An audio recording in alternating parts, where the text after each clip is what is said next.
Yo, no vilo lowe me dogbe na me sia me va gbenke fe avalaji. Nko nyenye Edem na enye ameye ne va gbenke fe avalaji la jabagba ne na subscribe. Ne subscribe wala ne na ma video kple ame no viwe. Egbenu so me di be mafia wo ya nye video ne le popo. Mi chuebe tanya be chuebe wonto enye devia alo wonto eviwe. Evito evinovi alo novi okulache enye Kristo to enye solime bubu to enye other religion buta me choni me mafia le egbepe mojiun gba eyi na miape politician we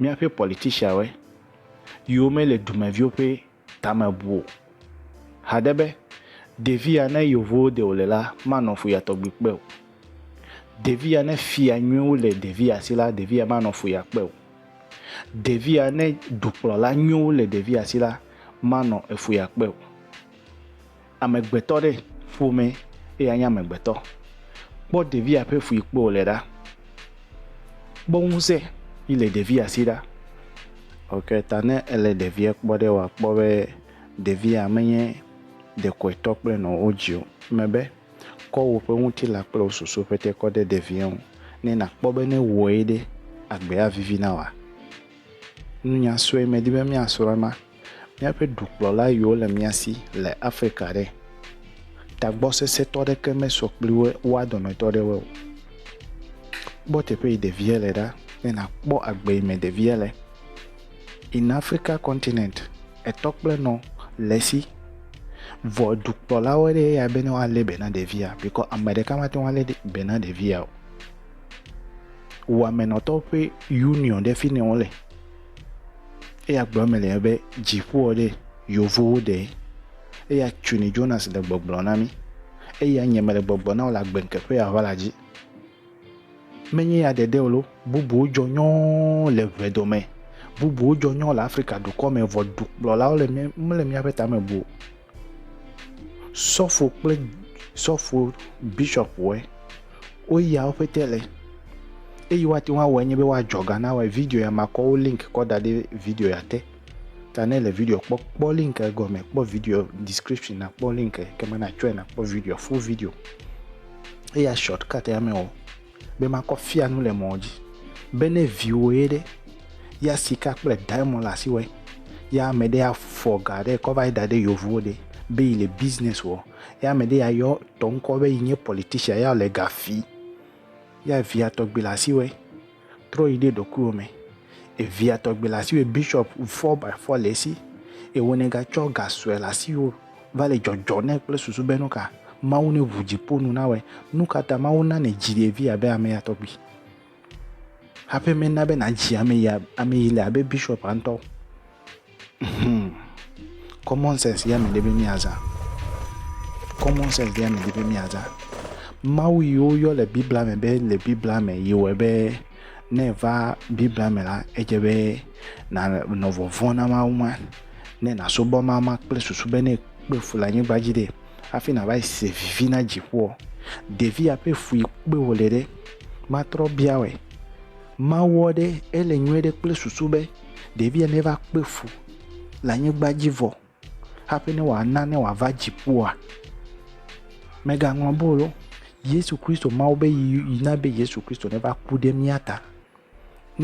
miata de ne mi akubo dede efu yo be mi va kpela yin gbaji ne Yesu Kristo nega ku ne mi ava akpo dede vide ka eleme ne na trobia doku na na doku ndodo nyate pe de ka ma gbona la gbenke pe la valaji ne mi va mojide Kristo gbe no de menye ya wo mi le Kristo gbe no menye ya wo mi le mebe ne miape Dukplɔla wa vai katam le nugo kpojide o ma fi miape gao the wealth we have in Africa can take care of us o ma fi miape gao anyene devia this boy will be very handsome and good looking anyene menye machine view on kuku because e talk bi ole yovo de vo e talk bi ole yovo de o me le fukpe abale devia le fukpo look at the boy smart boy good looking vo kpo fu ime ole la ekba e ya gblomi le ma jipo de anyigba jole melik te pedeke anyigba ji ya jipo le na be de blewe be dziƒo le teƒe bubu ɖe hatsɔe na ɖeke mele o. Agbe ɖe le kuwo megbe ɖe me ya nye dziƒo. Agbe ya me ya dze be na yi ne nanɔ agbea ne ku agagbugbɔ adzɔ. Vɔn ka ɖevi ya wɔ ɖe Mawu ne natrɔ bia ɖokui. Nyateƒe me di be miasrɔ̃ ko nye be ɖe miame yibɔwo ɖe miawo ana nyateƒe ne nɔ anyi na gbea ne vivi na mi. Politician me be wa promise mi aɖe mi da ɖe sɔfo a promise mi vɔ wa ganɔ gaxɔ le miawo ta wɔ ame yibɔ ʋuwo susu me. Do le me no mate ŋu ne na va kpɔ efiawo ɖe yiwo dze be no nye fia no le dume na wo ɖe politician no tasi mi ƒeƒle. Megblɔ ba ye be ewe fia dume fia atɔ politician wa va ƒle we kple exɔ fi ɖe yiwo atu na we alo ega fia sika fia ɖe yiwo akɔ da asi wo me matsi na we. Mi le gayo me akpa le amegbetɔ dzra abe ale mia tɔgbedewo dzra mia tɔ ɖe wo va yi.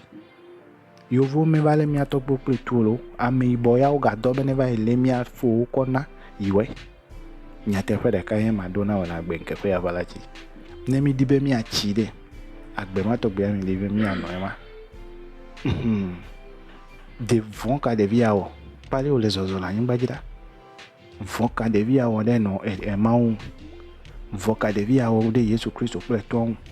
Ta wonye be wana ɖevi ya wanɔ fukpe fuya tɔgbi kpe. Ya mawo be oke ɖevi ya ne kpe fofa wokɔ diamond kɔ na mi, bauxite kɔ na mi, manganese le mia si, uranium le mia si, coco le mia si. Woga na ame ɖe yiwo le yɔyɔ be intellectuals. Kake upon all that this boy is suffering in Africa continent. This boy is suffering under a president, under an MP, under a member of parliament, under a minister, under a bishop, under a pastor. Mi bien mi ado kuisele mi le nyuede ya. Ba bien me di be ma bien redu kwa ma mi le nyuede ya. Mi le nyuede ya. Me glo ele nyo video de ka me to nkpo ya o. Nyo viewers me to nkpo ya o. Vonya teƒe le me nye de. Dukplɔlanyuiewo no ame wo dzra de. O ga le mia pa gbe me. Ma ga do peji.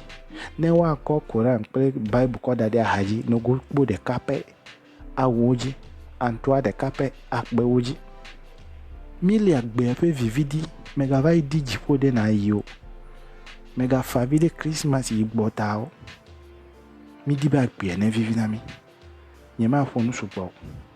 Enya kui wa me ve pe eya nye be Mawu yi kɔ dziƒo kɔ do da be mia va yi nɔ yi gbɔ le dziƒo de 419 politician we o le mia fi.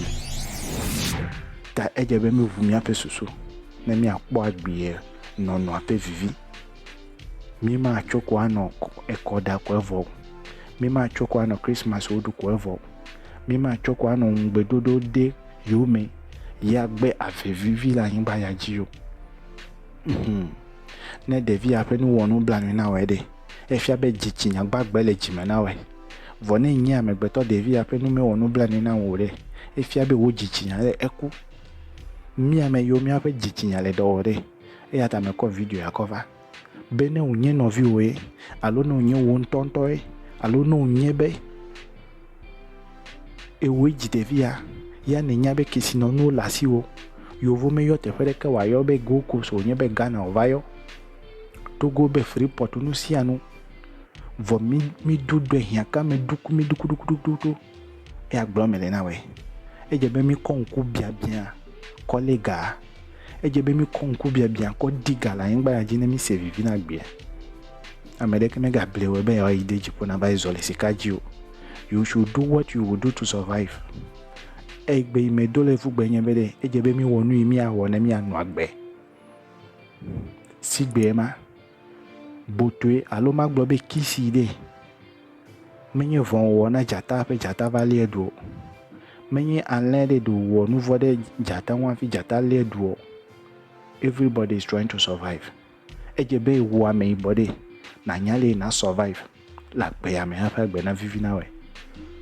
Ame nɔviwo me bia da agbe na me sia me. Gbogbo yi dokuiwo me. Ne di be akpɔ video de yi de description te. Eke mana akpɔ video link.